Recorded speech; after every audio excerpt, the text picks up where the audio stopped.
Et donc nous avons proposé aux chefs d'État africains de réorganiser notre présence. Comme on est très poli, on leur a laissé la primauté de l'annonce.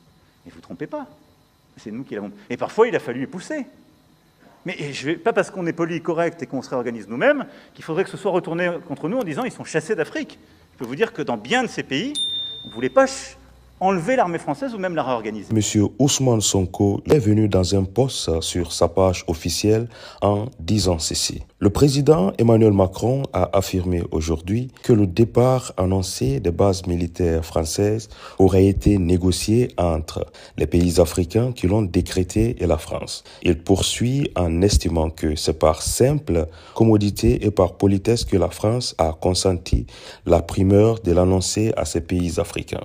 Je tiens à dire que, dans le cas du Sénégal, cette affirmation est totalement erronée. Aucune discussion ou négociation n'a eu lieu à ce jour et la décision prise par le Sénégal découle de sa seule volonté en tant que pays libre, indépendant et souverain. Il déclare enfin qu'aucun pays africain ne serait aujourd'hui souverain si la France ne s'était déclarée. Constatons que la France n'a ni la capacité ni la légitimité pour assurer à l'Afrique la sécurité et sa souveraineté. Bien au contraire, elle a souvent contribué à déstabiliser certains pays africains comme la Libye, avec des conséquences désastreuses notées sur la stabilité et la sécurité du Sahel. C'est enfin le lieu de rappeler au président Macron que si les soldats africains, quelquefois mobilisés de force, maltraités et finalement trahis, ne s'étaient pas déployés lors de la Deuxième Guerre mondiale pour défendre la France, celle-ci serait peut-être aujourd'hui encore allemande.